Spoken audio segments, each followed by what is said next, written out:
বিহারের মুখ্যমন্ত্রী সম্রাট চৌধুরী ফোন করেছেন পশ্চিমবঙ্গের মুখ্যমন্ত্রী শুভেন্দু অধিকারীকে। অনুরোধ করেছেন ফারাক্কা বাঁধের সকল গেট যেন খুলে দেওয়া হয়। কিন্তু ফারাক্কা বাঁধ খুলে দিলে বাংলাদেশের জন্য তো ভয়াবহ বিপদ। আবার এদিকে বিহারে এখন বন্যা বাড়ছে, একই সাথে বাড়ছে গঙ্গার পানি। তাছাড়া ফারাক্কা বাঁধ নিয়ে ভারত সরকারের কাছে আপত্তি রয়েছে বিহারের। এ অবস্থায় ভারত কি ফারাক্কা বাঁধ খুলে দিতে পারে? ফারাক্কা বাঁধ খুলে দিলে বাংলাদেশের বিপদ কতখানি? ভারতে ফারাক্কা বাঁধ নিয়ে কি হচ্ছে? এইসব প্রশ্নগুলোর উত্তর খুঁজবো আজকের স্টার এক্সপ্লেইনসে।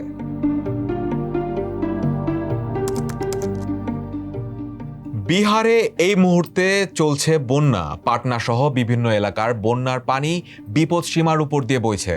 বিহারে বন্যা নতুন কোনো ঘটনা নয়। বিহারের এই বন্যার জন্য বহু বছর ধরেই রাজ্যটির তরফ থেকে দায়ী করা হয় ফারাক্কা বাঁধকে। ফারাক্কা বাঁধ ভারতের গঙ্গা নদীর উপর নির্মিত একটি বাঁধ, যা ভারতের পশ্চিমবঙ্গ রাজ্যের মালদহ ও মুর্শিদাবাদ জেলায় অবস্থিত। এটি বাংলাদেশের সীমান্ত থেকে প্রায় 18 কিলোমিটার দূরে। 1961 সালে ফারাক্কা বাঁধ তৈরির সিদ্ধান্ত নেয় ভারত সরকার। উদ্দেশ্য ছিল কলকাতা বন্দরের নাব্যতা ঠিক রাখা।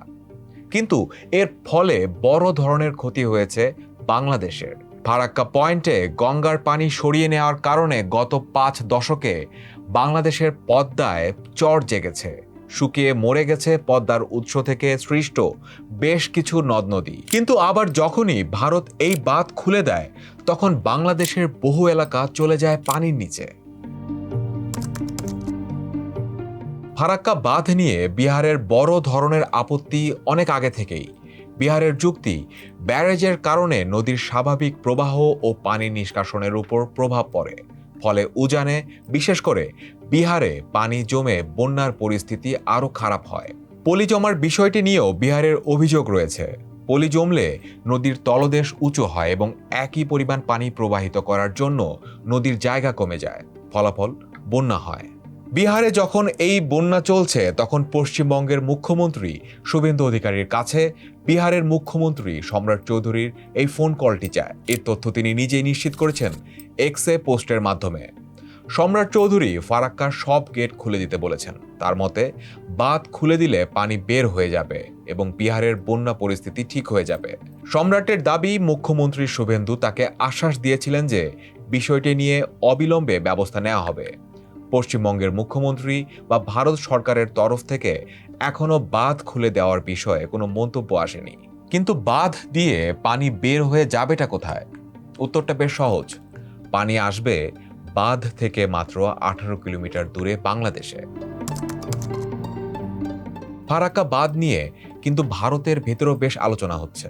বাঁধ খুলে দেওয়ার অনুরোধটি এমন এক সময় এসেছে যখন 1996 সালের বাংলাদেশ ভারত গঙ্গা চুক্তিটির মেয়াদ প্রায় শেষ হতে চলেছে।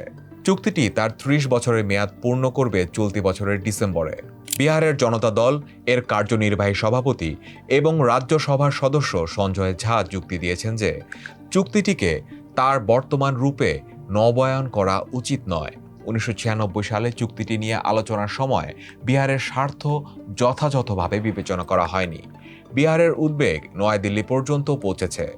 উপমুখ্যমন্ত্রী ও জলসম্পদ মন্ত্রী বিজয় কুমার চৌধুরী জানিয়েছেন, ভারতের পররাষ্ট্রমন্ত্রী এস জয়শঙ্কর আশ্বাস দিয়েছেন চুক্তি নবায়নের সময় ফারাক্কা ব্যারেজ এবং চুক্তি নিয়ে বিহারের উদ্বেগগুলো বিবেচনা করা হবে। এরই মাঝে বিহারের রাজনৈতিক নেতৃত্ব ও ঊর্ধ্বতন কেন্দ্রীয় কর্মকর্তাদের মাঝে একটি মিটিংও হয়েছে। বিহারের এই মুহূর্তের চাওয়া ফারাক্কা খুলে দিয়ে বন্যার পানির চাপ কমানো, কিন্তু সেটি হলে সরাসরি প্রভাব পড়বে বাংলাদেশ ও পশ্চিমবঙ্গে। ফলে উজান থেকে অতিরিক্ত পানি এলে তার একটি বড় অংশ পদ্মা দিয়ে বাংলাদেশে প্রবেশ করবে। এতে রাজশাহী, চাঁপাইনবাবগঞ্জ, কুষ্টিয়া, পাবনা সহ আশেপাশের নিম্নাঞ্চলে পানির চাপ বাড়বে। ফলে দেখা দিতে পারে বন্যা। এখন ভারত ফারাক্কা বাঁধ খুলে দেয় কিনা সেটি দেখার বিষয়।